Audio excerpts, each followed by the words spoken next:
السلام عليكم ورحمة الله وبركاته.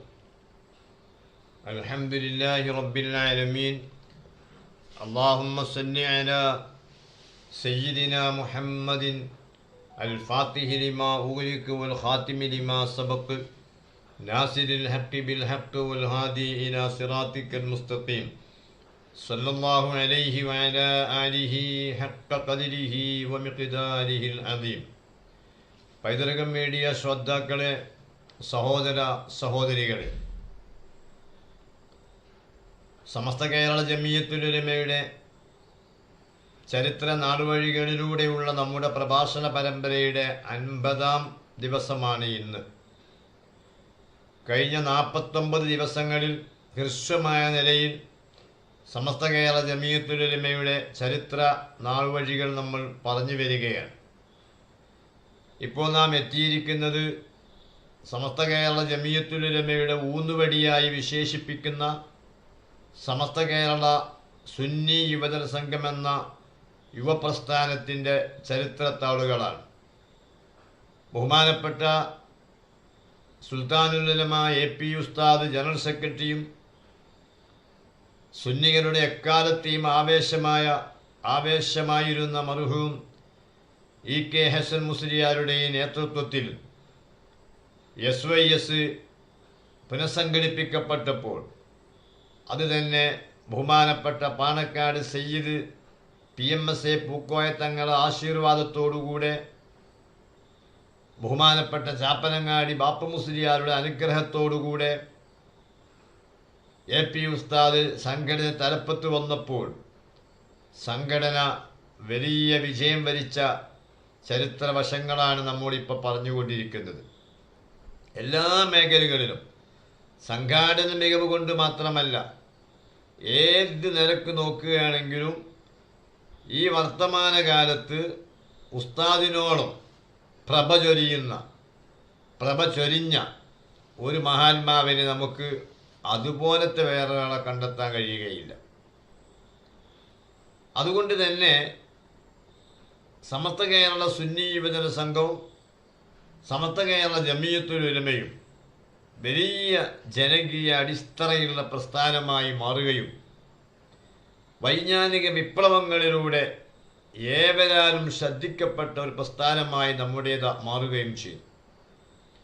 നമുക്കതിൻ്റെ വിഷയത്തിലേക്ക് കിടക്കാം. പ്രത്യേകിച്ച് വൈജ്ഞാനിക വിപ്ലവം, അതുപോലെ തന്നെ സാഹിത്യ വിപ്ലവം, എല്ലാത്തിലും AP ഉസ്താദ് സംഘടനയുടെ ആക്ടിംഗ് സെക്രട്ടറിയായി പാണക്കാട് തങ്ങൾ നിയമിക്കുമ്പോൾ ആദ്യം തന്നെ കിട്ടിയ ഒരു ചുമതല സുന്നി വോയിസിൻ്റെ ഉത്തരവാദിത്തമായിരുന്നു. അതോടുകൂടെ സാഹിത്യരംഗം, പത്രമാധ്യമരംഗം ഒരു പ്രത്യേക കുതിച്ചുചാട്ടത്തിലേക്ക് പോയി എന്നതൊരു വസ്തുതയാണ്. അവിടെ നിന്ന് അങ്ങോട്ടുള്ള എല്ലാ യോഗ തീരുമാനങ്ങളും നമ്മൾ നോക്കുമ്പോഴും ഓരോ യോഗത്തിലും പ്രധാനമായ തീരുമാനമെടുക്കുമ്പോൾ SYS ആ ഉത്തരവാദിത്തം AP ഉസ്താദിനെയാണ് ഏൽപ്പിച്ചിരുന്നത്. നമുക്ക് ചുരുക്കി വിഷയത്തിലേക്ക് കിടക്കാം. 8/1/1978 പ്രസിഡന്റ് EK ഹസൻ മുസ്ലിയാരുടെ അധ്യക്ഷതയിൽ ഓഫീസിൽ ചേർന്ന SYSന്റെ പ്രവർത്തക സമിതിയുടെ ഒരു തീരുമാനം ഇങ്ങനെയാണ്. SYS സ്റ്റേറ്റ് സമ്മേളനം 1978 ഏപ്രിൽ 14, 15, 16 തീയതികളിൽ കോഴിക്കോട്ട് നടത്താനും സ്വാഗത സംഘം 1978 ഫെബ്രുവരി 5 ടൗൺ ഹാളിൽ വെച്ച് ചേരുന്ന യോഗത്തിൽ രൂപീകരിക്കാനും തീരുമാനിച്ചു. അതിനോടൊപ്പം ഈ പ്രസ്ഥാനത്തിന് ഒരു വൈജ്ഞാനിക കോംപ്ലക്സ്, അത് തന്നെ ആത്മീയ ബൗദ്ധിക മേഖലകളിലുള്ള ഒരു വിദ്യാഭ്യാസ കോംപ്ലക്സ് ഉണ്ടാക്കാൻ, അതിൻ്റെ പ്രവർത്തനങ്ങൾ തുടക്കം കുറിക്കാനും ഈ സമ്മേളനം ഉപയോഗപ്പെടുത്താൻ അവർ തീരുമാനിച്ചിരുന്നു. അങ്ങനെ ആ സമ്മേളനത്തിൻ്റെ സമസ്ത കേരള സുന്നി യുവജന സംഘം സംസ്ഥാന അടിസ്ഥാനത്തിൽ എപ്പോഴും സമ്മേളനം നടത്താറില്ല. കാരണം അതിൻ്റെ കർമ്മരംഗം എല്ലാ മേഖലകളിലും ഇടപെടേണ്ടതുകൊണ്ട്, പ്രത്യേകിച്ച് സാഹിത്യരംഗത്ത് മാത്രമല്ല പ്രതിരോധ മേഖലകളിൽ, അതുപോലെ സുന്നത്തി ജമാഅത്തിൻ്റെ സ്ഥാപനങ്ങളും പള്ളികളുമൊക്കെ ഫലമായി പിടിച്ചെടുക്കുന്ന ബിദ്അത്തുകാരെ തടയുക, അങ്ങനെയുള്ള വലിയ വലിയ പ്രവർത്തനം, അതുപോലെ ഖണ്ഡന മണ്ഡന പ്രസംഗങ്ങൾ നടത്തുക, വാദപ്രതിവാദങ്ങൾ നടത്തുക, ഇത് രണ്ടിൻ്റെയും സ്പെഷ്യലിസ്റ്റുകളാണ് EKS മുസ്ലിയാരും AP ഉസ്താദും. അതുകൊണ്ട് തന്നെ സമസ്ത കേരള സുന്നി യുവജന സംഘം ഒരു എല്ലാ വർഷവും സമ്മേളനം നടത്തുക, അല്ലെങ്കിൽ ഇടവിട്ട വർഷങ്ങളിൽ സമ്മേളനം നടത്തുക എന്ന പതിവൊന്നും SYS ഉണ്ടായിരുന്നില്ല. അതുകൊണ്ട് തന്നെ നമുക്കിനി ഒരു സമ്മേളനം നടത്താം. 78-ലാണ് ഇത് തീരുമാനിക്കുന്നത്. അങ്ങനെ ആ സമ്മേളനത്തെ തുടർന്ന് തന്നെ നമുക്ക് ഒരു വൈജ്ഞാനിക കോംപ്ലക്സ് പണിയണം എന്നും തീരുമാനിക്കുകയും അങ്ങനെ അത് സംബന്ധമായുള്ള പ്രവർത്തനത്തിലേക്കും കടക്കുകയും ചെയ്തതാണ് ഇന്ന് സുന്നികൾ അനുഭവിക്കുന്ന എല്ലാ അനുഗ്രഹങ്ങളുടെയും പ്രധാന കാരണമെന്ന് നമുക്ക് മനസ്സിലാവും. അതുകൊണ്ട് തന്നെ അതുവഴിയുള്ള ഇനിയുള്ള വിശദീകരണം AP ഉസ്താദ് തന്നെ നൽകട്ടെ. മഹാനവറുകളുടെ വിശ്വാസപൂർവം എന്ന ഈ പുസ്തകത്തിൻ്റെ 375-ാം പേജ് മുതൽ, അഥവാ 24-ാം അധ്യായം 375-ാം പേജ് മുതൽ ഏതാനും ഭാഗം നമുക്ക് ഇനി ഈ പുസ്തകത്തിൽ നിന്ന് വായിക്കാം. കാരണം അത് നമ്മൾ പറയുന്നതിനേക്കാൾ അതെല്ലാം നടപ്പാക്കിയ മഹാന്മാവ് നമ്മുടെ മുന്നിൽ സ്വന്തം കൈപ്പടി കൊണ്ട് എഴുതി രേഖപ്പെടുത്തി വെച്ച ചരിത്രം ഉണ്ടാവുമ്പോൾ നമ്മളതൊക്കെ പലരും വായിച്ചിട്ടുണ്ട്. എങ്കിലും അത് അങ്ങനെ തന്നെ വായിക്കലായിരിക്കും ഇത് ഞാൻ പ്രസംഗിക്കുന്നതിനേക്കാൾ ഗുണമെന്ന നിലക്ക് മഹാനായ AP ഉസ്താദ് നമ്മുടെ നേതൃസ്ഥാനം ഏറ്റെടുത്ത ശേഷം ഉണ്ടായ വൈജ്ഞാനിക വിപ്ലവം, അതുപോലെ സംഘടനയുടെ സജീവമായ പ്രവർത്തനങ്ങൾ, അത് ഉസ്താദിൻ്റെ വിലയിരുത്തൽ എങ്ങനെയാണ് എന്ന് വിശ്വാസപൂർവം എന്ന ഈ ചരിത്ര പുസ്തകത്തിലൂടെ നമുക്ക് കേൾക്കാം. 24-ാം അധ്യായമാണ്, 375-ാം പേജാണ്. ഹെഡിങ് മർക്കസിലേക്കുള്ള വഴികൾ എന്നാണ്.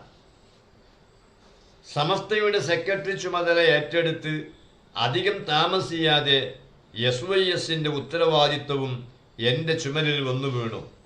അനാരോഗ്യം കാരണം പ്രവർത്തനങ്ങളിൽ സജീവമാകാൻ കഴിയാതിരുന്ന state general secretary KP Usman സാഹിബിൻ്റെ അഭാവത്തിൽ ആക്ടിംഗ് ജനറൽ സെക്രട്ടറിയുടെ ചുമതല എന്നെ ഏൽപ്പിക്കുകയായിരുന്നു. 1975 മാർച്ച് 30-ന് പട്ടിക്കാട് ജാമിയ നൂരിയ അറബിക് കോളേജിൽ ചേർന്ന യോഗത്തിൽ പ്രസിഡന്റ് പാണക്കാട് സയ്യിദ് PMSA പൂക്കോയ തങ്ങളാണ് ഓഫീസ് റെക്കോർഡുകൾ എന്നെ ഏൽപ്പിക്കുന്നത്. പൂക്കോയ തങ്ങളുടെയും ചാപ്പനങ്ങാടി ബാപ്പ മുസ്ലിയാരുടെയും ആത്മീയ നേതൃത്വവും EK ഹസൻ മുസ്ലിയാരുടെ ഊർജ്ജസ്വലതയുമായിരുന്നു SYSന്റെ കരുത്ത്. ആ ധൈര്യത്തിലായിരുന്നു പുതിയ ചുമതല താൽക്കാലികമായി ഞാൻ ഏറ്റെടുത്തത്.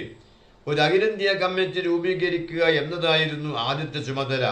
അതിൻ്റെ ഭാഗമായി വിവിധ സംസ്ഥാനങ്ങളിൽ നിന്നുള്ള പ്രതിനിധികളെ പങ്കെടുപ്പിച്ചുകൊണ്ടുള്ള വിപുലമായ ഒരു പ്രതിനിധി സമ്മേളനം ആസൂത്രണം ചെയ്തു.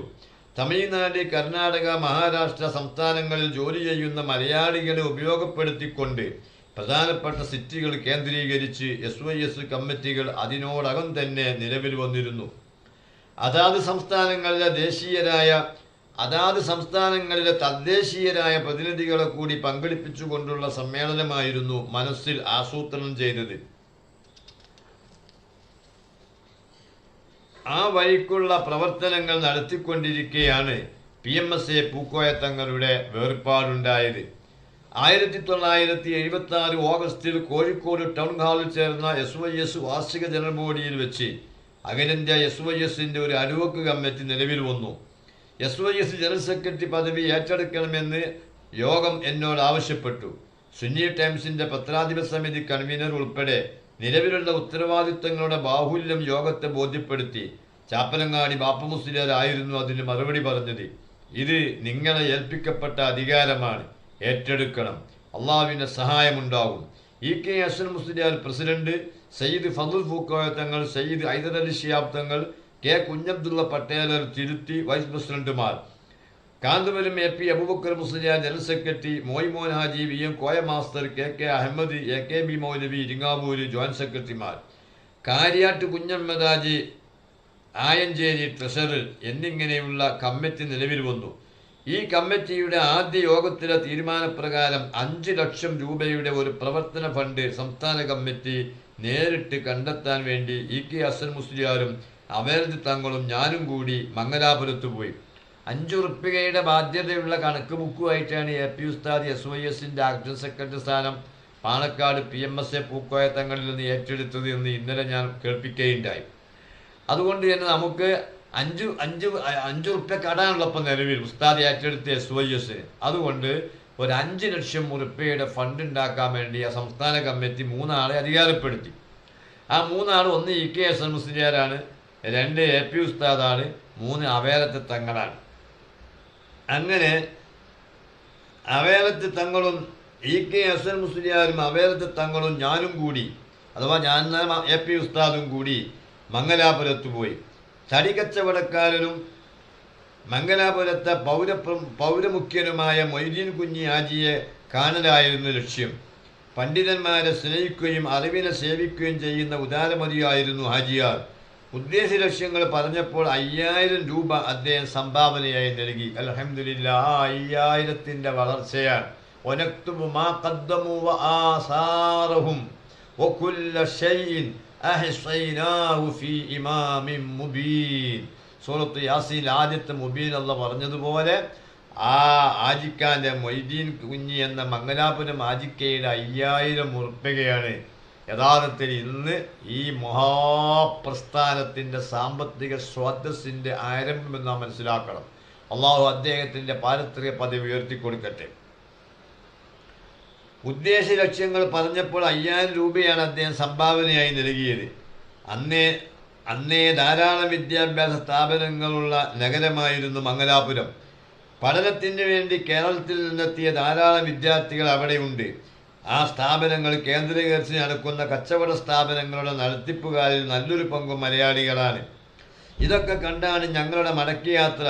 വിപുലമായ ഒരു വിദ്യാഭ്യാസ സ്ഥാപനം സുന്നികളുടെ കീഴിൽ നാട്ടിൽ തുടങ്ങേണ്ടതിൻ്റെ ആവശ്യകതയെക്കുറിച്ച് യാത്രക്കിടെ ഹസൻ മുസ്ലിയാരോടും തങ്ങളോടും സൂചിപ്പിച്ചു. അവരും അതിനോട് യോജിച്ചു. തീരുമാനമുറപ്പിച്ച കാര്യങ്ങൾ ചെയ്തു തീർക്കുന്നതിൽ ഉത്സാഹവും ധൈര്യവും വേണ്ടുവോളം ഉള്ളവരാണ് EK ഹസൻ മുസ്ലിയാരും അവേലത്തെ തങ്ങളും. മടക്കയാത്രയിൽ ഉടനീളം പിന്നെ അതിനെക്കുറിച്ചായി ഞങ്ങളുടെ ചർച്ച. സംഘടനയുടെ പ്ലാറ്റ്ഫോമിൽ തുടങ്ങുന്നതായിരിക്കും സ്ഥാപനത്തിൻ്റെ നടത്തിപ്പിന് എളുപ്പം എന്ന ആലോചനയിലേക്ക് ഞങ്ങളെത്തി. പിന്നീട് നടന്ന നിരവധി സംസ്ഥാന കമ്മിറ്റി യോഗങ്ങളിൽ ഈ വിഷയം ചർച്ചക്കെടുത്തു. വിയോജിപ്പുള്ളവർ ആരും ഉണ്ടായിരുന്നില്ലെങ്കിലും ഉദ്ദേശിച്ച രീതിയിൽ കാര്യങ്ങൾ നടക്കുമോ എന്ന ആശങ്കയായിരുന്നു എല്ലാവർക്കും.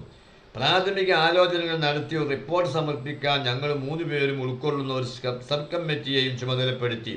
അവേലത്ത് തങ്ങളുടെയും ഹസൻ മുസ്ലിയാരുടെയും ജാഗ്രത കാരണം പിന്നീടുള്ള കാര്യങ്ങളെല്ലാം പെട്ടെന്ന് തന്നെ നടന്നു. വിപുലമായൊരു വിദ്യാഭ്യാസ സ്ഥാപനം തുടങ്ങണം എന്ന ആഗ്രഹമല്ലാതെ അതിൻ്റെ കൃത്യമായ രൂപഘടന, പ്രവർത്തന മേഖല, ആവശ്യമായ വിഭവശേഷികൾ തുടങ്ങിയവയെ സംബന്ധിച്ചൊന്നും ഞങ്ങൾക്ക് ധാരണയുണ്ടായിരുന്നില്ല. കേരളത്തിൻ്റെ 2 അയൽ സംസ്ഥാനങ്ങളിൽ ഞാൻ കണ്ട വ്യത്യസ്തമായ 2 വിദ്യാഭ്യാസ അനുഭവങ്ങളെ ഒരിടത്തേക്ക് എത്തിക്കാൻ കഴിയുമോ എന്നതായിരുന്നു എൻ്റെ പ്രാഥമികമായ ആലോചന. വെല്ലൂരിലെ മതപഠനവും മംഗലാപുരത്തെ ഭൗതിക പഠനവും മുസ്ലിം സമൂഹത്തിൻ്റെ പുരോഗതിക്ക് ഉപകാരപ്പെടുന്ന വിധത്തിൽ ഈ 2 മേഖലകളെയും എങ്ങനെ ഒരു കുടക്കീഴിൽ കൊണ്ടുവരാം, ഈ ചോദ്യമായിരുന്നു ഞങ്ങൾക്കിടയിലെ ആലോചനയുടെ പ്രേരക ശക്തി. പള്ളി, ബിരുദം നൽകുന്ന മതപഠന കലാലയം, അനാഥ അഗതി മന്ദിരം, സ്കൂൾ, കോളേജ്, ആശുപത്രി എന്നിവയടങ്ങിയ ഒരു സമുച്ചയമായിരുന്നു എൻ്റെ മനസ്സിൽ. ഇതിൽ വെല്ലൂർ ബാഖിയാത്തിൻ്റേതുപോലുള്ള ഒരു കെട്ടിടത്തിൽ ഒരു ശരിയത്ത് കോളേജ് ആരംഭിക്കുന്നതിനെ സംബന്ധിച്ച ആലോചനകൾക്ക് കുറച്ചധികം പഴക്കമുണ്ട്. അതായത് 1936 വെല്ലൂരിൽ നിന്ന് ഫാരിഗായി പോരുമ്പോൾ അവിടുത്തെ ആ ബിൽഡിംഗ് പോലെ ഒരു ബിൽഡിംഗ് എങ്കിലും കേരളത്തിൽ എവിടെയെങ്കിലും നിർമ്മിച്ച് ബാഖിയാത്തിനെ പോലുള്ള ഒരു ശരിയത്ത് കോളേജ് ഉണ്ടാക്കണമെന്ന് ഉസ്താദ് അന്നേ ആഗ്രഹിച്ചിരുന്നു എന്ന് താല്പര്യം.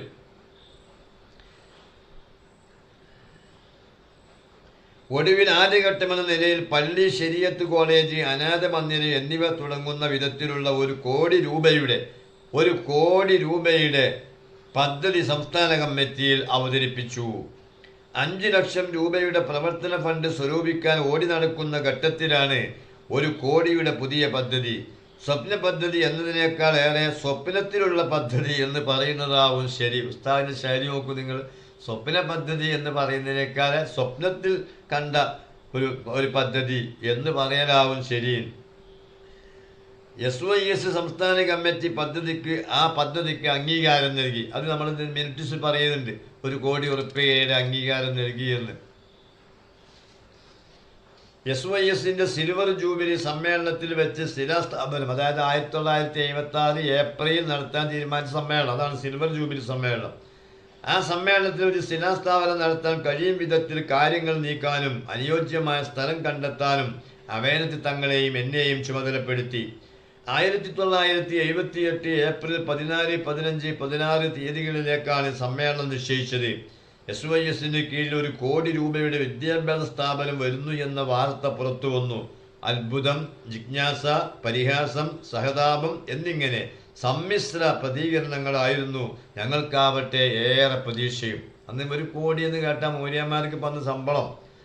പള്ളിയും മദ്രസിലെ സദാരിയത്തും മുദരിസും ഖത്തീബും ഹൗലുങ്കര വൃത്തിയാക്കലല്ലാത്ത മറ്റെല്ലാ പള്ളികളും എടുത്ത 40 ഉറുപ്പ്യ ശമ്പളമുള്ള കാലഘട്ടമാണത്.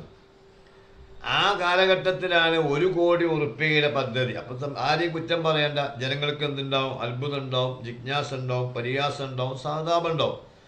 അത് നമ്മുടെ എത്ര വരെ ഉണ്ടായിരുന്ന നോളേജ് സിറ്റി ആ 40 കോടി ഉറുപ്പികയുടെ ഒരു പള്ളി എന്ന് കേട്ടപ്പോൾ ഇതേ സംഭവങ്ങളൊക്കെ ഉണ്ടായി. എന്നപ്പോൾ ഈ അടുത്ത കാലത്ത് AP ഉസ്താദ് 100 കോടിയുടെ ഒരു പദ്ധതി പ്രഖ്യാപിച്ചു. ആരും ഒന്നും മിണ്ടിയില്ല.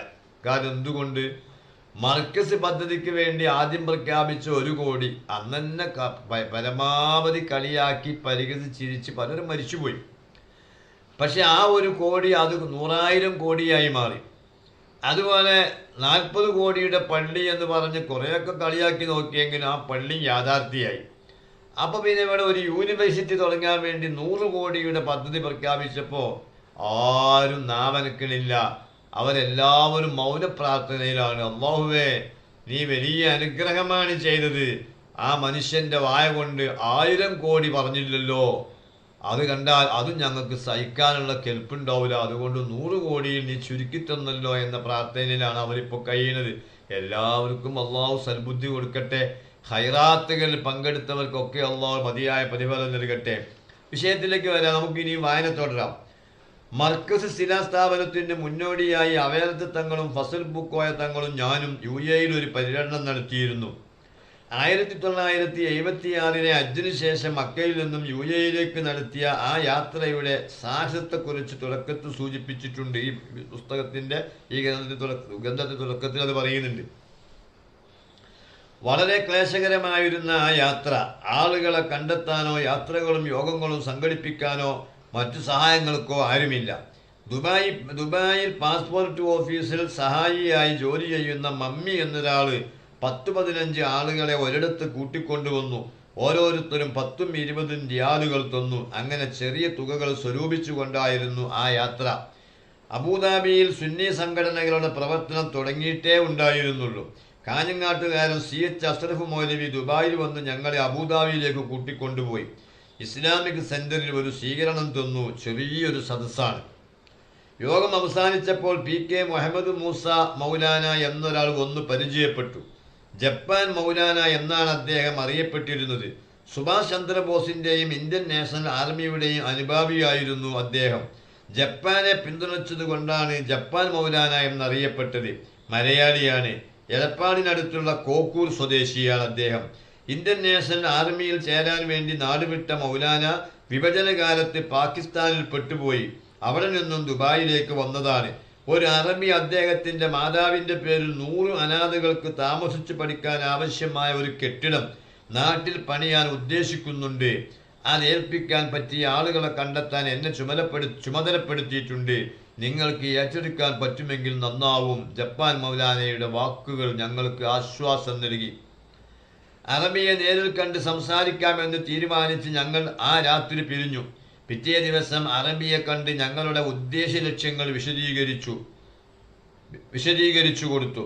100 കുട്ടികൾക്ക് താമസിച്ച് പഠിക്കാൻ ആവശ്യമായ കെട്ടിടത്തിൻ്റെ നിർമ്മാണ ചെലവുകൾ അദ്ദേഹം ഏറ്റെടുത്തു. 5 ലക്ഷം രൂപയാണ് പദ്ധതിക്ക് ചെലവ് കണക്കാക്കിയത്. ഇന്നൊക്കെയാണെങ്കിൽ ഇപ്പോൾ 50 ലക്ഷത്തിലേറെ പോലെ. 100 കുട്ടികൾക്ക് താമസിക്കാനുള്ള സൗകര്യം ഒരുക്കണമെങ്കിൽ അന്ന് 5 ലക്ഷമാണ് എസ്റ്റിമേറ്റ്. ജപ്പാൻ മൗലാനയും അസ്റഫ് മൗലവിയും ചേർന്ന് ആ സംഖ്യ പിറ്റേന്ന് ദുബായിൽ എത്തിച്ചു തന്നു. SYSന് സ്വന്തമായ ഒരു പ്രസ്സും സ്ഥലവും വാങ്ങാനുള്ള വകയും ആ പര്യടനത്തിൽ ഞങ്ങൾക്ക് ഒത്തുകിട്ടി. ഇപ്പോൾ പോയ കാര്യങ്ങളൊക്കെ അള്ളാഹു വിജയിപ്പിക്കുകയാണ്. പോയത് SYSന് 5 ലക്ഷം ഫണ്ടുമായിട്ടാണ്. അതെന്തിനാണ്? സുന്നി ടൈംസിന് സ്വന്തമായ ഒരു പ്രസ് വാങ്ങണം എന്ന ലക്ഷ്യമായിരുന്നു. പക്ഷേ പോയപ്പോൾ എന്തായി? പ്രസ്സിനുള്ള കാശുമായി ആദ്യമേ മനസ്സിലുണ്ടായിരുന്ന മുറാദുകൾക്ക് അനുകൂലമായി ഒരു 100 അനാഥ കുട്ടികളെ താമസിച്ച് പഠിപ്പിക്കാൻ ആവശ്യമായ ബിൽഡിങ്ങിൻ്റെയും പദ്ധതിയും ഒക്കെ ആയിട്ടാണ് ജപ്പാൻ മൗലാനയാണ് കേട്ടോ ഇതിനൊക്കെ കാരണക്കാരനായത്. ജപ്പാൻ മൗലാന അഥവാ കോക്കൂര് സ്വദേശി, എടപ്പാളിനടുത്ത കോക്കൂർ സ്വദേശി PK മുഹമ്മദ് മൂസ മൗലാന. അള്ളാഹു ആ മഹാനവറുകളെ പാരത്രിക പദവി ഉയർത്തട്ടെ. അദ്ദേഹത്തെയും നമ്മെയും അള്ളാഹു താല സ്വർഗത്തിൽ ഒന്നിപ്പിക്കട്ടെ. ആമീൻ എന്ന് ഈ സമയത്ത് പ്രാർത്ഥിക്കണം. നമ്മുടെയൊക്കെ ഓരോ ഖൈറാത്തുകളെ വഴി, ആ വഴിയിലേക്ക് നമ്മെ കൂട്ടിത്തന്ന പാവപ്പെട്ട മനുഷ്യന്മാർ. ഞാൻ പലപ്പോഴും പറയാറുണ്ട്, AP ഉസ്താദ് ഏകദേശം 3000-ഓളം പള്ളികൾ കേരളത്തിൽ ഉണ്ടാക്കിയിട്ടുണ്ട്. ഇതിനൊക്കെ തുടക്കം കുറിച്ചത് തബ്ബാഖീങ്ങളോ അല്ലെങ്കിൽ ഹുസൂസി ഡ്രൈവർമാരോ ആയിരിക്കും.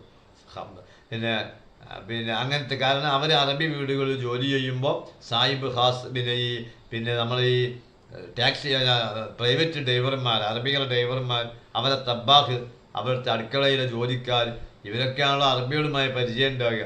എൻ്റെ അറബി നല്ലൊരാളാണ്, അദ്ദേഹത്തെ സംസാരിച്ച് എന്തെങ്കിലും തരാൻ മതിയോ, നമ്മളൊന്ന് പോയി നോക്കല്ലേ ഉസ്താദെ.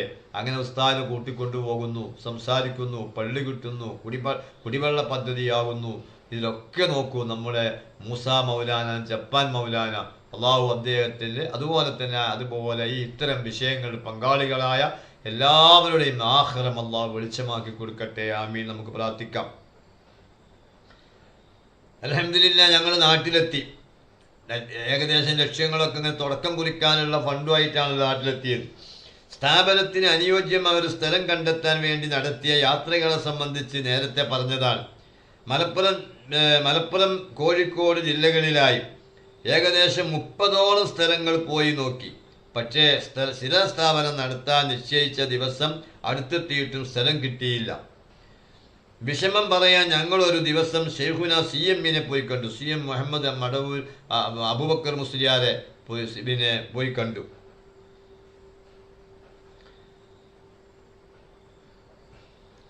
വിഷമം പറയാൻ ഞങ്ങളൊരു ദിവസം ഷെയ്ഖുന CMനെ പോയി കണ്ടു. നിങ്ങൾ തിരിച്ചു പോകുന്ന വഴിക്ക് പറ്റിയ സ്ഥലം കാണാം മഹാനവറുകൾ പറഞ്ഞു. ദുആ ചെയ്ത് തരികയും ചെയ്തു. പോകുന്ന വഴിയാണ് കാരന്തൂര് തേക്കിൻ ചുവട്ടിൽ നിന്നും ഉള്ളിലോട്ടുള്ള റോഡ് തുടങ്ങുന്നിടത്ത് സ്ഥലം വിൽപ്പനയ്ക്ക് എന്നൊരു ബോർഡ് കാണുന്നത്. മർക്കസിൻ്റെ ബസ് സ്റ്റോപ്പിൻ്റെ ഇങ്ങനെ സൈഡിലായിട്ട് കാണാം ആ തേക്ക് ഇപ്പോഴുണ്ട്. ആ തേക്കിൻ്റെ മേലാണ് ഒരു ബോർഡ് കരിക്കട്ട കൊണ്ടിട്ട് സ്ഥലം വിൽപ്പനയ്ക്ക്. ഒരു അരാമർക്ക് മർക്കസിൻ്റെ കോംപ്ലക്സ് മർക്കസ് സമുച്ചയത്തിലേക്ക് പോകുന്ന പഴയ റോഡ്, ഇപ്പം ഒരു പുതിയ ഗേറ്റൊക്കെ വന്നല്ലോ, ആ റോഡിൻ്റെ നേരെ അരോമർക്ക് വെച്ചുകൊണ്ടാണ് ഈ ബോർഡ് ഉണ്ടായിരുന്നത്. കാരന്തൂര് തേക്കിൻ ചുവട്ടിൽ നിന്നും ഉള്ളിലോട്ടുള്ള റോഡ് തുടങ്ങുന്നിടത്ത് സ്ഥലം വിൽപ്പനയ്ക്ക് എന്ന ബോർഡ് കാണുന്നത്. അവേലത്ത് തങ്ങളുടെ കാറിലായിരുന്നു യാത്ര.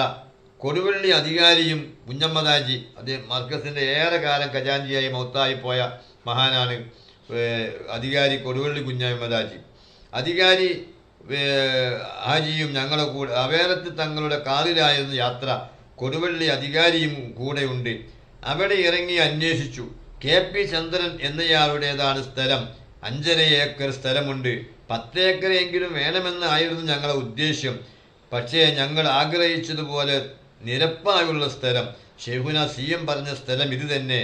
കൂടുതൽ സ്ഥലം ആവശ്യമാകുന്നതിനനുസരിച്ച് വാങ്ങാമെന്ന തീർപ്പിൽ അടുത്ത ദിവസം തന്നെ പോയി കച്ചവടം ഉറപ്പിച്ചു. തെങ്ങുള്ള ഭാഗത്തിന് സെൻറ്റിന് 350 രൂപയും തെങ്ങില്ലാത്തിടത്തതിന് 300 രൂപയും. അങ്ങനെയാണ് വില. നോക്കൂ, ഇന്നൊക്കെ ഇപ്പോൾ മർക്കസിൻ്റെ സ്ഥലം എത്ര കോടിയായിരിക്കില്ലേ. അപ്പം അന്ന് തെങ്ങുള്ളത് 350, തെങ്ങില്ലാത്ത സ്ഥലം 300 രൂപ. അങ്ങനെ കച്ചവടം ഉറപ്പിച്ച് 15,000 രൂപ അഡ്വാൻസ് നൽകി. മുഴുവൻ തുകയും ഉടനെ നൽകാൻ കഴിയില്ലെന്ന് പറഞ്ഞപ്പോൾ ചന്ദ്രൻ ഉദാരമായ അവധിയും നൽകി. അദ്ദേഹത്തിന് അള്ളാഹു വലിയ ബർക്കത്ത് നൽകട്ടെ. കാരണം നമ്മുടെ സ്ഥാപനത്തിലൊക്കെ തുടക്കാനുള്ള പതൊക്കെ 15,000 രൂപ കൊടുത്ത് 5 ഏക്കർ ഭൂമി തരരുത്. ബാക്കി അതാണെങ്കിൽ ആ പൈസ കൊടുക്കാനും എന്തെങ്കിലും ഇപ്പം അടുത്തൊന്നും കാലമില്ലാത്തത് കഴിയാത്തത് കൊണ്ട് നിങ്ങൾ കിട്ടുമ്പം തരി, കാര്യങ്ങൾ നടക്കട്ടെ എന്ന് KP ചന്ദ്രൻ പറഞ്ഞപ്പോൾ അദ്ദേഹം നല്ലൊരു മനുഷ്യനല്ലേ. എല്ലാവർക്കും അല്ലാഹു ഹിദായത്ത് നൽകട്ടെ. രജിസ്ട്രേഷൻ പൂർത്തിയാകുന്നതിന് മുമ്പേ ശിലാസ്ഥാപനം നടത്താനുള്ള അനുമതിയും അദ്ദേഹം തന്നു. ഒരു ദിവസം ഷെയ്ഖുന CM വലിയുള്ളായി സ്ഥലം കാണാൻ വന്നു. എന്നിട്ട് അവിടെ മുസല്ലയിട്ട് നിസ്കരിച്ചു. ഈ ചന്ദ്രൻ്റെ സ്ഥലത്ത്, മർക്കസ് അഡ്രൻസ് കൊടുത്ത സ്ഥലത്ത് അദ്ദേഹം മുസല്ലയിട്ട് നിസ്കരിച്ചു. ശേഷം കയ്യിൽ കുറച്ച് കല്ലുകൾ എടുത്ത് 4 ഭാഗത്തേക്കും എറിഞ്ഞു. കല്ലുകൾ വീണ സ്ഥലങ്ങൾ ചൂണ്ടിക്കാട്ടി എന്നോട് പറഞ്ഞു, അതൊക്കെ നമുക്ക് കിട്ടാനുള്ള സ്ഥലങ്ങളാണ്. ആ സ്ഥലങ്ങളെല്ലാം മർക്കസ് പിന്നീട് വാങ്ങുകയും ചെയ്തു. അൽഹംദുലില്ലാഹ്, CM വലിയുള്ളാഹിയുടെ ദറജ അല്ലാഹു ഏറ്റി കൊടുക്കട്ടെ. അവിടുത്തെ സുംറയിലായി അള്ളാഹു നമ്മെ ദുനിയാവിലും ആഖിറത്തിലും ജീവിക്കാനുള്ള തൗഫീഖ് നമുക്ക് അള്ളാഹു നൽകട്ടെ. ആമീൻ. മർക്കസ് സഖാഫത്ത് സുന്നിയ, സുന്നി സാംസ്കാരിക കേന്ദ്രം എന്നാണ് സ്ഥാപനത്തിന് പേര് നിശ്ചയിച്ചത്. കൂടെ ഒട്ടേറെ ചർച്ചകൾക്കൊടുവിലാണ് ഈ പേരിലേക്ക് എത്തിയത്. അതിന് കാരണം സുന്നികളുടെ സംസ്കാരം, ഒരാളുടെ സംസ്കാരം സുന്നി സംസ്കാരമായിരിക്കണം. സുന്നി സംസ്കാരം എന്ന് പറഞ്ഞാൽ അത് സുന്നികളുടെ വിശ്വാസവും ആചാരവും അതുപോലെ തന്നെ നബി സല്ലല്ലാഹു അലൈഹി വസല്ലമ തങ്ങളെ തിരുസുന്നത്ത് പിൻപറ്റി ജീവിക്കുന്നവർക്കാണ് സുന്നി എന്ന് പറയുന്നത്, അഥവാ സുന്നത്തിനെ പിന്തുടരുന്നവരെന്നാണ്. അതുകൊണ്ട് തന്നെ സുന്നത്തി എന്നാൽ തിരുനബിയുടെ ചര്യകൾ, ദൈനംദിന ജീവിതത്തിലെ ഓരോ പ്രവൃത്തികളിലും സുന്നികൾ തിരുനബി സല്ലല്ലാഹു അലൈഹി വസല്ലമ എന്താണ് ചെയ്തതെന്ന് നോക്കും. ഉടുക്കുമ്പോൾ, ഭക്ഷിക്കുമ്പോൾ, യാത്രയിൽ മക്കളോടുള്ള പെരുമാറ്റത്തിൽ, അയൽവാസികളുള്ള സമീപനത്തിൽ, സഹവാസത്തിൽ, അങ്ങനെ എല്ലാത്തിലും റസൂലുള്ളാഹിനെ അനുകരിക്കുന്നവർക്കാണ്, ചര്യയെ പിൻപറ്റുന്നത് നിലക്കാണ് സുന്നി എന്ന് പേര് വരുന്നത്. ആ സുന്നിയുടെ സംസ്കാരം KG മുതൽ പഠിക്കുന്ന, അതുപോലെ PGയും ബിരുദവും ബിരുദാനന്തര ബിരുദവും നേടുന്നത് വരെയും പഠനം ഇങ്ങനെ പുരോഗമിക്കും. KG മുതൽ ഇങ്ങനെ പുരോഗമിക്കും. പക്ഷേ എവിടെ എത്തിയാലും അവരുടെ സംസ്കാരം സുന്നി സംസ്കാരമായിരിക്കും എന്ന് പറഞ്ഞാൽ മുത്തുനബി സല്ലല്ലാഹു അലൈഹി വസല്ലമയുടെ തിരുസുന്നത്തനുസരിച്ചായിരിക്കും. അതുകൊണ്ടാണ് യാതൊരു മടിയും കൂടാതെ മർക്കസു സഖാഫത്തി സുന്നിയ, സുന്നി സാംസ്കാരിക കേന്ദ്രം. അതുപോലെ അവിടുത്തെ ശരീഅത്ത് കോളേജിൽ ബിരുദമെടുക്കുന്നവർക്കുള്ള പേരെന്താ? സഖാഫി എന്ന്. എന്താ സഖാഫി എന്ന് പറഞ്ഞാൽ സംസ്കാരമുള്ളവനെന്നാണ്. ഇതൊക്കെ ഉസ്താദ് വ്യക്തമായി എഴുതുന്നുണ്ട്. മാത്രമല്ല ഇത് സംബന്ധമായി ഈ സ്ഥലമൊക്കെ കിട്ടിയപ്പോൾ സമ്മേളനമാണല്ലോ, സിൽവർ ജൂബിലി ആണല്ലോ. അപ്പോൾ ആ ലക്കം സപ്ലിമെൻ്റ് സുന്നി വോയിസിൻ്റെ സപ്ലിമെൻറ്റിൽ AP ഉസ്താദി എഴുതിയ ലേഖനത്തിൻ്റെ ബ്രാക്കറ്റ് തന്നെ, തലക്കെട്ട് എങ്ങനെയായിരുന്നു എന്നോ, ആ ബ്രാക്കറ്റ് തന്നെ ഉസ്താദ് എഴുതിയിരുന്നത് സുന്നി സാംസ്കാരിക കേന്ദ്രം, ലക്ഷ്യങ്ങളും നേട്ടങ്ങളും എന്നതായിരുന്നു. ആരുടെ മുന്നിലും സുന്നി പണയം വെക്കാനില്ല. അതുകൊണ്ട് തന്നെ സ്ഥാപനത്തിൻ്റെ പേര് സുന്നി സാംസ്കാരിക കേന്ദ്രം, മർക്കസു സഖാഫത്ത് സുന്നിയ, ഇതാണ് പേര് നൽകിയത്. 1976 നവംബറിൽ ഹജ്ജിന് പോയപ്പോൾ തന്നെ മക്കയിലെ, അതായത് ദുബായ്, ഹജ്ജിന് പോയി കാരണമാണല്ലോ ദുബായ് വന്നത്. അപ്പോഴാണല്ലോ ഇപ്പോൾ ഈ നിയമത്തൊക്കെ കിട്ടിയത്. അങ്ങനെയാണല്ലോ സ്ഥലം വാങ്ങിയത്. അതാ ഉസ്താദ് പറയണേ, 1976 നവംബറിൽ ഹജ്ജിന് പോയപ്പോൾ തന്നെ മക്കയിലെ സയ്യിദ് അലവി മാലിക്കിയെ മർക്കസിൻ്റെ സ്ഥിരസ്ഥാപനത്തിന് വേണ്ടി ക്ഷണിച്ചിരുന്നു. സയ്യിദ് ജമലുല്ലൈലി തങ്ങൾ ചേളാരി, അവേലത്തെ തങ്ങൾ, ഫസൽ പൂക്കോയ തങ്ങൾ, സയ്യിദ് ഇമ്പിച്ചിക്കോയ തങ്ങൾ അസ്ഹരി, ബാപ്പുട്ടി മുസ്ലിയാർ, ഉമർകുട്ടി ഹാജി എന്നിവരോടൊപ്പമായിരുന്നു ആ യാത്ര. ഇവിടെ ഇടയ്ക്ക് ജമലുല്ലൈലി തങ്ങൾ അദ്ദേഹം മീൻചന്ത മുദരിസായിരുന്നു. പിന്നീട് അദ്ദേഹം കുറേ കാലം മക്കയിൽ ജോലി ചെയ്തിട്ടുണ്ട്. അപ്പം അതുകൊണ്ടാണ് സയ്യിദ് അലവി മാലിക്കിയെ കാണാൻ പോകുമ്പോൾ ജമലുല്ലൈലി തങ്ങളെ കൊണ്ടുപോകുന്നത്. ജമലുല്ലൈലി തങ്ങളെ നമ്മൾ ഏറെ മഹാനവറുകളെ ചരിത്രങ്ങൾ പറയേണ്ടതാണ്. കാരണം അഹ്ലുസുന്നത്തി വൽ ജമാഅത്തിന് ജീവിതം ഒഴിഞ്ഞു വെച്ച ആളായിരുന്നു അദ്ദേഹം. അപ്പം നിങ്ങൾ നോക്കൂ, ഞാൻ തന്നെ പ്രസംഗിച്ചപ്പോൾ ഒരു 5 ദിവസം മുമ്പ് പ്രസംഗിച്ചപ്പോൾ വിദ്യാഭ്യാസ ബോർഡിനെ പരിചയപ്പെടുത്തിയപ്പോൾ രേഖകൾ നോക്കിക്കൊണ്ട് ഞാനൊരു കാര്യം വായിക്കുകയുണ്ടായി. അഥവാ ചേളാരിയിൽ സംസ്ഥാനയം പണിയാൻ സ്ഥലം അന്വേഷിച്ചു. അങ്ങനെ മാന്നാർ അബ്ദുൽ ഖാദർ ഹാജി നൽകിയ 17 സെന്റിനാണ് സംസ്ഥാനയം പണിതത്. അത് ഞാൻ അതിലുള്ള ആ വാക്കങ്ങ് ചരിത്രത്തിൽ, അഥവാ സമസ്ത 60ാം വാർഷിക സുവനീറും മറ്റും രേഖപ്പെട്ട വിഷയം ഞാൻ അങ്ങ് വായിച്ചതാണ്. യഥാർത്ഥത്തിൽ അതിൻ്റെ യാഥാർത്ഥ്യം എന്താണെന്ന് പറയും, അത് ജമലുല്ലൈലി തങ്ങളുമായി ബന്ധപ്പെട്ടതാണ്. അതായത് ജമലുൽ തങ്ങളാണ് മാന്നാർ അബ്ദുൽ ഖാദർ ഹാജി അദ്ദേഹത്തിന് താമസിക്കാൻ ചേളാരിയിൽ സ്ഥലം കണ്ടെത്തിയത്. എന്നാൽ ജമലുൽ തങ്ങൾ ചേളാരിയിൽ ആയിരുന്നില്ലതാനും. അപ്പം മാന്നാർ അബ്ദുൽ ഖാദർ ഹാജി ഞാൻ ഇവിടെ താമസിക്കണമെങ്കിൽ നിങ്ങളും കൂടി ഇങ്ങോട്ട് വരണം എന്ന് പറഞ്ഞു.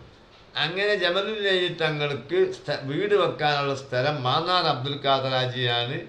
പിന്നെ മാന്നാർ അബ്ദുൽ ഖാജിയുടെ ഉടമസ്ഥതയില്ല, അഥവാ മാന്നാർ അബ്ദുൽ ഖാദർ ഹാജി എന്ന് ആധാരമുള്ള സ്ഥലമാണ് തങ്ങൾക്ക് വീടുണ്ടാക്കാൻ വേണ്ടി വിലക്ക് കൊടുത്തത്. ആ ഇടക്കാണ് വിദ്യാഭ്യാസ ബോർഡിൻ്റെ ഒരു ആലയം, ഒരു ഓഫീസ് ചേളാരിയിൽ പണിയണം എന്നൊരു തീരുമാനം വരുന്നത്. അപ്പം ആരാണ് സ്ഥലം തരിക? മഹാനായ ജമലുൽ തങ്ങൾ പറഞ്ഞു, ഞാൻ തരാം. എത്രയാണ് വേണ്ടത്? 17 സെൻറ്റെങ്കിലും വേണം. അങ്ങനെ സ്വന്തം പുരയിടത്തിന് വാങ്ങിയ സ്ഥലമാണ് ജമലുൽ തങ്ങളാണ് ഈ സമസ്തക്കത് കൈമാറിയത്. പക്ഷെ രേഖയിൽ എന്തായി? അതിപ്പോൾ നമുക്കറിയാം, ഇന്നിപ്പോൾ പിന്നെ ഭൂമി കച്ചവടക്കാരെന്താ ചെയ്യൽ? എവിടെയെങ്കിലും ഒരു ഭൂമി കണ്ടെത്തിയാൽ അത് രജിസ്റ്റർ ചെയ്യൂല. അതിൻ്റെ ആധാരം ആരെ പേരിലത് അങ്ങനെ തന്നെ നിലനിൽക്കും. 2 ആധാര രജിസ്റ്റർ പേപ്പറിൽ കാശ് ചിലവാകാതിരിക്കാൻ വേണ്ടി അങ്ങനെ അഡ്വാൻസ് കൊടുത്തുകൊണ്ട് ആധാരം ഈ വാങ്ങിയ ആൾ എഴുതാതെ നിൽക്കും. കാരണം എന്തുകൊണ്ട്? വാങ്ങിയ ആൾ അയാൾക്ക് വേണ്ടിയല്ല, കച്ചവട വസ്തുവായിട്ട് വാങ്ങിയാണ്. അപ്പം അതിന് പാകത്തിന് വില ആളെ കിട്ടുമ്പോൾ എന്താവുക? അവർക്ക് കൊടുക്കുമ്പോഴാണ് ഇത് ആധാരത്തിന് പേര് മാറ്റുള്ളൂ. അപ്പം ഈ വാങ്ങിയ ആളെ പേര് ആധാരത്തിലുണ്ടാവില്ല. ഇതിൻ്റെ മറ്റൊരു വശമാണ്, മാന്നാർ അബ്ദുൽ ഖാദർ ഹാജിയുടെ പേരിൽ ആധാരമുള്ള സ്ഥലത്തിൽ നിന്നാണ് ജമലുൽ തങ്ങൾക്ക് പുരണ്ടാക്കാൻ സ്ഥലം കാശിന് കൊടുക്കുന്നത്. ജമലുൽ തങ്ങൾ അതിൽ നിന്നാണ് 17 സെൻറ്റ് സമസ്തക്ക് സംസ്ഥാനം ഉണ്ടാക്കാൻ വേണ്ടി കൊടുക്കുന്നത്. സ്വന്തം വെറുതെ ഫ്രീ ആയിട്ട് കൊടുക്കുക. പക്ഷെ ആധാരം ആരുടേതാണ്? മാന്നാർ അബ്ദുൽ ഖാദർ ഹാജിയുടേതാണ്. അങ്ങനെയാണ് നമ്മൾ ചരിത്രം വായിക്കുമ്പോൾ വിദ്യാഭ്യാസ ബോർഡിന് മാന്നാർ അബ്ദുൽ ഖാദർ ഹാജി സ്ഥലം നൽകി എന്ന് വായിക്കേണ്ടി വരുന്നത്. അതിൻ്റെ യാഥാർത്ഥ്യം അറിയുമ്പോഴാണ്. അത് എന്നോട് തന്നെ ജമലുൽ തങ്ങൾ പറഞ്ഞതാണ്. പക്ഷെ എന്നിട്ട് പോലും ഞാനത് വായിച്ചപ്പോൾ എങ്ങനെ വായിച്ചു? മാന്നാർ അബ്ദുൽ ഖാദർ ഹാജിയാണ് കൊടുത്തതെന്ന് വായിച്ചു. അത് ആധാരത്തിലുള്ള പേരതാണ് എന്ന് നമ്മൾ മനസ്സിലാക്കണം. 2 പേർക്കും അല്ലാഹു തആല ബർക്കത്ത് നൽകട്ടെ. അപ്പോൾ നിങ്ങൾ നോക്കൂ, ഈ പിന്നെ ആ സയ്യിദ് ജമലുൽ തങ്ങളോട് കൂടെയാണ് അവേർത്ത തങ്ങളും ഫസൽ ബുക്കോയ തങ്ങളും AP ഉസ്താദും കൂടി സയ്യിദ് അലവി മാലിക്കിയെ കാണാൻ വേണ്ടി പോയത്. വിഷയങ്ങളൊക്കെ സംസാരിച്ചപ്പോൾ ഇൻഷാ അല്ലാ എന്ന് പറഞ്ഞു. ബാക്കി വിശദീകരണങ്ങളൊന്നും അദ്ദേഹം നൽകിയില്ല. അങ്ങനെ ഈ ജമലുൽ ബഹുമാനപ്പെട്ട സയ്യിദ് അലവി മാലിക്കി എന്ന് പറഞ്ഞാൽ ആരാണ്? മക്കയിലെ, സൗദി അറേബ്യയിലെ, ഇജാദിലെ അഹ്ലുസുന്നത്തി വൽ ജമാഅത്തിൻ്റെ എക്കാലത്തെയും ഉറച്ച ശബ്ദമായിരുന്നു. അദ്ദേഹത്തിൻ്റെ പിതാവും അങ്ങനെ തന്നെ. ഇപ്പോൾ സൗദി എന്ന രാജ്യം നിലവിൽ വന്നപ്പോഴും അതിന് ശേഷം കുറേ കാലം ഈ സയ്യിദ് അലവി, സയ്യിദ് മുഹമ്മദ് മാലിക്കിയുടെ ബാപ്പയാണ് സയ്യിദ് അലവി മാലിക്. സയ്യിദ് അലവി മാലിക്കിയുടെ ബാപ്പയാണ് അബ്ബാസ് മാലിക്കി. ആ അബ്ബാസ് മാലിക്, അപ്പോൾ നമ്മളിപ്പം AP ഉസ്താദിനെ ഖമറുൽ ഉലമ എന്ന് വിളിച്ച അബ്ബാസ് മാലിക്കി ഉണ്ട്. ആ അബ്ബാസ് മാലിക്കിയുടെ വലിയപ്പയാണ് ഞാനിപ്പോൾ ഇവിടെ പറഞ്ഞ, അഥവാ മുഹമ്മദ് മാലിക്കിയുടെ വാപ്പ അലവി മാലിക്കിയുടെ പിതാവ് പിന്നെ അബ്ബാസ് മാലിക്കി. അദ്ദേഹം സൗദി അറേബ്യ രൂപപ്പെട്ട ശേഷവും അവിടെ ഹറമിലെ ഇമാമും മുദരിസുമായിരുന്നു. പിന്നീട് വഹാബിസത്തിൻ്റെ പേരിൽ അവർക്ക് ഇവർ സഹിക്കൂലല്ലോ, ഹക്കായ ദീനിൻ്റെ ആളുകളാണല്ലോ. അപ്പം അങ്ങനെ പുറത്താക്കപ്പെട്ടു. എങ്കിലും മക്ക കേന്ദ്രീകരിച്ചുകൊണ്ട് അബ്ബാസ് അലി മാലിക്കി, അതുപോലെ അലവി മാലിക്കി, മുഹമ്മദ് മാലിക്കി, ഈ അടുത്ത് അവരുടെ അനിയനായ അബ്ബാസ് മാലിക്കി, ഇവരൊക്കെ ദീനീ ദഅവയും ദർസും നടത്തിപ്പോരുന്നവരായിരുന്നു. AP ഉസ്താദ് തന്നെ എന്ത് ചെയ്തിട്ടുണ്ട്? മുഹമ്മദ് മാലിക്കിൻ്റെ പിതാവിൻ്റെ അടുത്ത് നിന്ന് മക്കയിൽ വെച്ച് കിതാബ് ഓതിയിട്ടുണ്ടെന്നാണ് ചരിത്രം. ആ ബന്ധങ്ങളൊക്കെ വെച്ചുകൊണ്ട് തന്നെ ഞങ്ങളിങ്ങനെ കോഴിക്കോട് ഒരു സ്ഥാപനം പണിയുന്നുണ്ട്, അതിൻ്റെ ശില നിങ്ങൾ പാകിത്തരണം എന്ന് പറഞ്ഞുകൊണ്ട് ക്ഷണിച്ചപ്പോൾ ഇൻഷാ അല്ലാ എന്ന് പറഞ്ഞു. പക്ഷേ അതിൻ്റെ ഒരു വിശദീകരണമൊന്നും അദ്ദേഹത്തിൻ്റെ വാക്കിൽ നിന്ന് കിട്ടിയിരുന്നില്ല. അങ്ങനെ സമ്മേളനത്തിൻ്റെ തിരക്കാണല്ലോ. SYS സിൽവർ ജൂബിലിയാണല്ലോ 1978 ഏപ്രിൽ നടക്കുന്നത്. ആ സമ്മേളനത്തിൻ്റെ ഭാഗമായി തറക്കല്ലിടണമല്ലോ. അതിനാണ് ഇപ്പോൾ ചന്ദ്രന് 15,000 രൂപ കൊടുത്ത് അഡ്വാൻസ് കൊടുത്ത് രജിസ്ട്രേഷന് മുമ്പ് തന്നെ ഞങ്ങൾ ഇങ്ങനൊരു മഹാനെ ഉദ്ദേശിക്കുന്നുണ്ട്, അദ്ദേഹത്തിൻ്റെ തിരുകരങ്ങളെ കൊണ്ടാണ് തറക്കല്ലിടുന്നത്, കാശൊക്കെ ഞങ്ങൾ തരും, അത് നിങ്ങളെ സമ്മതം വേണമെന്ന് പറഞ്ഞപ്പോൾ ചന്ദ്രൻ സമ്മതം കൊടുത്തിന്. AP ഉസ്താദാണെങ്കിൽ സമ്മേളനത്തിൻ്റെ തിരക്കുമാണ്. അങ്ങനെ പ്രയാസപ്പെട്ടുകൊണ്ട് നിൽക്കുമ്പോഴാണ് ബോംബെയിൽ നിന്ന് ഒരു വിവരം വരുന്നത്. 1978 ഏപ്രിൽ 2-ാം വാരത്തിൽ മർക്കസിലേക്ക് ബോംബെയിൽ നിന്നൊരു ഫോൺ വന്നു. എന്നിപ്പം എന്ന് പറഞ്ഞാൽ ബുക്ക് ചെയ്തുകൊണ്ടുള്ള ഫോണല്ലേ ഉണ്ടാവുള്ളൂ. ശിലാസ്ഥാപന ചടങ്ങിൽ പങ്കെടുക്കുന്നതിന് വേണ്ടി സയ്യിദ് അലവി മാലിക്കി ബോംബെയിലെത്തിയിട്ടുണ്ട്. ബാംഗ്ലൂരിലേക്കുള്ള വിമാന ടിക്കറ്റ് കിട്ടാത്തതിനാൽ തിരിച്ചു പോവുകയാണ് എന്നായിരുന്നു ആ ഫോൺ സന്ദേശം. മഹാനായ മാലിക്കി ഉസ്താദ് 1976 ക്ഷണിച്ച ഹജ്ജിന് പോയപ്പോൾ തന്നെ ക്ഷണിച്ച ആ ക്ഷണം സ്വീകരിച്ചുകൊണ്ട് പരിപാടിയിൽ പങ്കെടുക്കാൻ വേണ്ടിയിട്ട് ബോംബെയിലെത്തിയിട്ടുണ്ട്. ബോംബെയിൽ നിന്ന് കോഴിക്കോട്ടേക്ക് വിമാനമില്ല, പിന്നെ ബാംഗ്ലൂരിൽ ഇറങ്ങിയിട്ട് കാർ മാർഗം പോരണം. അപ്പം അതുകൊണ്ട് അദ്ദേഹത്തിനാണ് ഈ ടിക്കറ്റ് കിട്ടുന്നില്ല, ബോംബെ ബാംഗ്ലൂർ ടിക്കറ്റ് കിട്ടുന്നില്ല. അപ്പോഴാണ് ഈ വിവരം അറിയിച്ചുകൊണ്ട് വരാൻ കഴിയൂലട്ടോ, ഞാൻ നിങ്ങളെ ക്ഷണപ്രകാരം വന്നിരുന്നു, ഇപ്പം ഞാൻ ബോംബെയിലുണ്ട്, പക്ഷേ ബാംഗ്ലൂർക്ക് ടിക്കറ്റ് കിട്ടുന്നില്ല, ഞാൻ തിരിച്ചു പോവുകയാണ് സന്ദേശം കിട്ടുന്നത്. അങ്ങനെ ഇവിടെയാണെങ്കിൽ സമ്മേളനത്തിൻ്റെ തിരക്കാണ്. 2 ദിവസം കഴിഞ്ഞാൽ സമ്മേളനമായി. ആ AP ഉസ്താദാണെങ്കിൽ ഇവിടുന്ന് സ്ഥലം ആ സമയത്ത് വിട്ടു നിന്നാൽ എന്തായിരിക്കും അതിൻ്റെ ഒരു നഷ്ടം. പക്ഷേ അവേരത്ത് തങ്ങൾ പറഞ്ഞു നമുക്ക് ബോംബെക്കാണ് പോകാറ്. അങ്ങനെ എന്ത് ചെയ്തു, മർക്കസിന് അന്നൊരു അംബാസഡർ കാറുണ്ട്. ആ കാറിൽ ബഹുമാനപ്പെട്ട അവേരത്തെ തങ്ങളും ബഹുമാനപ്പെട്ട AP ഉസ്താദും പിന്നെ ബാംഗ്ലൂരിലേക്ക് പുറപ്പെട്ടു. അപ്പം അവിടെ ഇപ്പം 3 ആളുണ്ട്. അല്ല അവിടെ അബ്ബാസ് മാലിക്കിൻ്റെ അദ്ദേഹത്തിൻ്റെ കൂടെ ഒരാളുണ്ട്. ഇപ്പം ഇവർ പോകുന്ന 3 ആളുണ്ട്. അപ്പം എന്താ അപ്പം 2 ആക്കിനെ ടിക്കറ്റ് കിട്ടാതെ വിഷമിക്കുമ്പോഴാണ് ഇവർ 3 ആളും കൂടി അങ്ങോട്ട് പോകുന്നത്. എന്തായിരിക്കും അതിൻ്റെ സ്ഥിതി? അങ്ങനെയാണ് ബോംബെയിലേക്ക് പോകാമെന്ന് പറഞ്ഞ് സയ്യിദ് മാലിക് ഉൾപ്പെടെ 3 ആളുകൾക്കുള്ള ടിക്കറ്റ് കിട്ടാത്തിടത്തേക്കാണ് ഞങ്ങൾ 2 പേര് കൂടി പോകുന്നത്. അതെ, 3 ആൾ അവിടെ ഉണ്ട്. പിന്നെ മാലിക്കിൻ്റെ മാലിക്കിയും വേറെ 2 ആളുണ്ട്. അപ്പം 3 ആളുണ്ട്. അവർക്ക് ടിക്കറ്റ് കിട്ടാതെ തിരിച്ചു പോകാൻ നിൽക്കുമ്പോഴാണ് ഇവർ 2 ആളും കൂടി കാർ മാർഗമായി ബാംഗ്ലൂരിലെത്തുന്നത്. അങ്ങനെ സമ്മേളന ചുമതലക്കാരായ ഞങ്ങളെല്ലാവരും പക്ഷെ പോകാതിരിക്കാൻ പറ്റില്ല എന്ന തങ്ങളുടെ നിർബന്ധത്തിന് വഴങ്ങി മർക്കസിൻ്റെ കാറിലാണ് പുറപ്പെട്ടത്. തങ്ങളുടെ ധൈര്യം മാത്രമായിരുന്നു, അവേലത്ത് കുഞ്ഞുശീരിക്കോയ തങ്ങളുടെ ധൈര്യം മാത്രമായിരുന്നു ഞങ്ങളുടെ യാത്രയുടെ കരുത്ത്. മർക്കസിൻ്റെ അംബാസിഡർ കാറും എടുത്ത് ഞങ്ങൾ ബാംഗ്ലൂരിലേക്ക് പുറപ്പെട്ടു. വണ്ടിയും ഡ്രൈവറും ബീരാൻകുട്ടി ഹാജിയും ബാംഗ്ലൂരിൽ തന്നെ നിന്നു. ഞങ്ങൾ ബോംബെയിലേക്ക് പോയി. അവിടുന്ന് വിമാനത്തിൽ പോയി. ബോംബെയിലെത്തിയ ഉടനെ ടിക്കറ്റ് ബുക്കിംഗ് കേന്ദ്രത്തിൽ ബന്ധപ്പെട്ടു. കേരളത്തിലേക്കോ കർണാടകയിലേക്കോ ടിക്കറ്റ് ലഭ്യമല്ല, ഏതെങ്കിലും ക്യാൻസലേഷൻ വന്നാൽ ഞങ്ങൾക്ക് മുൻഗണന നൽകണമെന്ന് പറഞ്ഞ് 5 ആളുകളുടെ പേര് തങ്ങൾ കൗണ്ടറിൽ കൊടുത്തു. താജ് ഹോട്ടലിൽ പോയി സയ്യിദ് മാലിക്കിയെ കണ്ടു. മർക്കസിലേക്ക് വന്നതാണെന്നും ടിക്കറ്റ് ലഭിക്കുമെങ്കിൽ പങ്കെടുക്കാമെന്നും പറഞ്ഞു. സമ്മേളനത്തിൻ്റെ 2 ദിവസം മുമ്പാണിതൊക്കെ. 2 ദിവസം മുമ്പാണ്. ഞങ്ങൾ ടിക്കറ്റ് ബുക്കിംഗ് കേന്ദ്രത്തിൽ കാത്തിരിപ്പായി. ബാംഗ്ലൂരിലേക്കുള്ള ഫ്ലൈറ്റിൻ്റെ സമയമെടുത്തപ്പോഴുണ്ട് ഞങ്ങളുടെ പേര് വിളിക്കുന്നു. അങ്ങനെ ഞങ്ങൾ 5 പേരും ബാംഗ്ലൂരിലെത്തി.